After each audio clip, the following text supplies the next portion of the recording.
my 20-some years in this league have never seen what went on Wednesday night. And I mean, I'm not using that as an excuse at all for what happened with our team to go down and lose out 4 straight to you know, a good Kamloops team. But I got to tell you, I've never seen a 12-to-1 ratio of penalties, and I still don't understand it. The commissioner called me yesterday and said that they were having a meeting with their officiating staff and the supervisor that was on duty there, but that doesn't help us very much. But and at the same point, it's not an excuse. We ran out of gas, we ran out of bodies in the Seattle series. It's very difficult to play with 4 defensemen, well, 4.5, because in the case of Wheaton coming back and Rigby coming back, those 2 guys played with a lot of courage, come back with the injuries they have,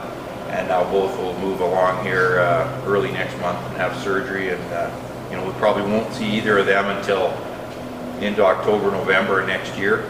Nyberg played through 2 full rounds with basically a separated shoulder also, never complained, played every game hard. The last couple of games, certainly the doctors put a little numbing in it for him to get him along, but he's a guy that I wanted to comment on, that I can't wait to get him back here next year. I think that he's learned the Canadian hockey mentality now, and I think he's going to be one of the better Europeans we've had in a long time, and I'm looking forward to having him back. The draft, you know, we'll have some guys picked for sure. You know, I think that Madison Bowie's going to have an opportunity. You know, Miles Bell might have a chance. Whistle might have a chance. You know, there'll be some guys like that that'll get an opportunity, and we're looking forward to that. And then our own draft in 3 or 4 weeks here for the Bantam draft. Our scouts are now on the road every weekend. There's the best ever in one of the provinces now, so we're getting ready for that. And then recruiting wise, we don't have a real lot to do because most of the bats play this year at some time or another.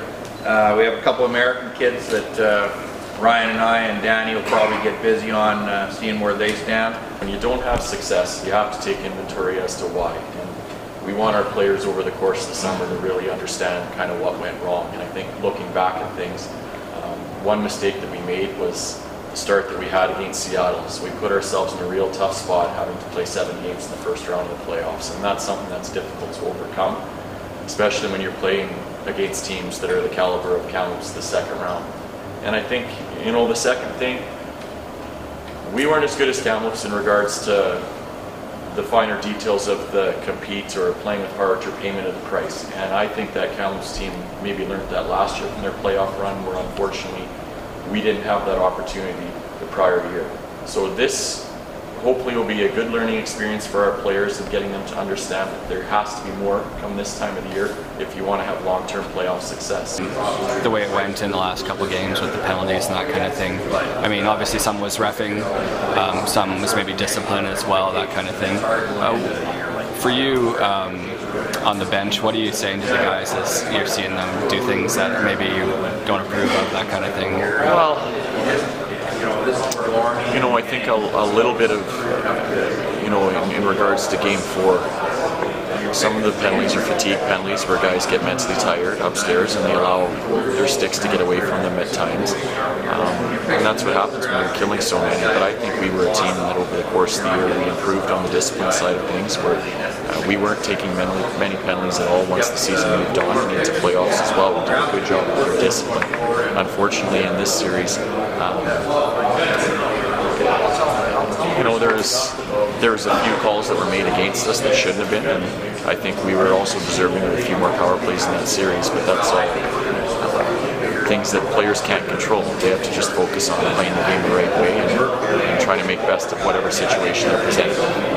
What sort of happens for you in the off-season in terms of reflecting on coaching and on the team and what you want to sort of see improve both in yourself and in the team moving forward? Well, every year our coaches will sit down in about a week's time once we get all the guys out of town and things cleared up and cleaned up a little bit. And then we sit down and we talk about things that we have to improve and be different with next year. And I think in regards to coaches, you have to change every year, otherwise people are going to go by you. So we want to find areas that we have to improve on. in our team, and then we also have to find areas that maybe we can tweak to give us a little bit more of an advantage moving forward. How do you feel about the team that you have moving forward from here? Well, we have a lot of guys that are returning next year. I think it's going to make for some good competition for us in camp and early on during the regular season, where guys have to really fight and compete for jobs. And as I talked about earlier, I hope it's a chance for our players over to the summer to reflect as to what was missing this year in regards to finding that little bit extra at this time of year that you need to have. Really understanding that we have to be a group that's prepared to go and get that next year. So as the outgoing captain, do you have any suggestions or thoughts on who might be taking the C from you? I know it's not your decision, but... Yeah, it's definitely not my decision, but we have a lot of great guys in our dressing room that I would be more than confident that could lead our team, and I hope that I've been a good role model for those guys. And there's a lot of guys that are even possibly 18-year-olds that might follow in my footsteps and be a young captain again. So I have lots of confidence in lots of guys, but my guess is as good as yours. Who are some of the young leaders that you think will be important to take this core forward for the next year? Definitely guys like even Henrik Nyberg, our European import this year, has been unbelievable for us. Baillie has all the intangibles to be a captain one day.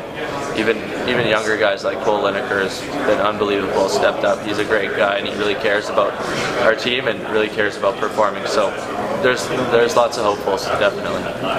What's it like in the room for you? Like, are you one of the guys who tries to motivate the team, or do you speak up?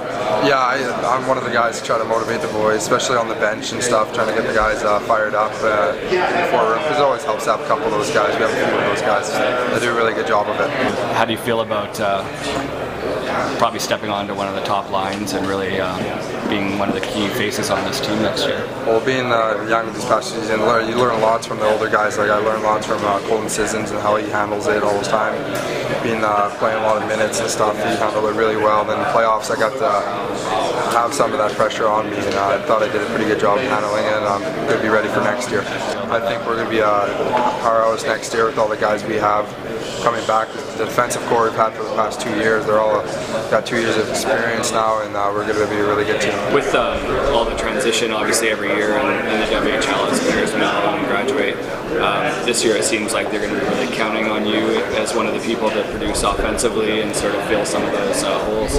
How do you feel about that? Yeah, sounds good. Just going to come back here and try to play consistent every game, and as I did this year, but maybe put out some more points next year. So talking with Colton, who's moving on, about future leaders on the team, he suggested that you would be somebody that would be a good future leader on the team. That would be a big honor. It's nice to hear those words from him. Yeah, we'll see next year. Just come back here and work hard, and the same thing as this year.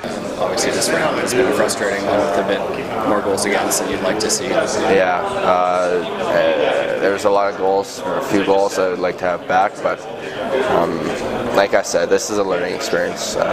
We weren't a team that had a lot of playoff experience coming in, and I feel like the comeback against Seattle and the early loss of Kamloops, we're going to take that, make the best of the horrible situation that we made it. That loss to Kamloops, that desire, that burning feeling inside, it's going to lead and it's going to push me to do everything I can to be ready and take the team to whatever it may be next year. Is there like any mentorship relationship with you and Jackson? Obviously you're sort of older and more experienced. Yeah. There's always that mentorship. I remember with Adam being the starter, I took a lot out of him. I watched every waking second, what he did, how he prepared, all that stuff. So, hopefully Jackson's doing the same thing. He had an unbelievable year, and I hope the best for him in the draft. I know he's highly ranked, and I want nothing better for him.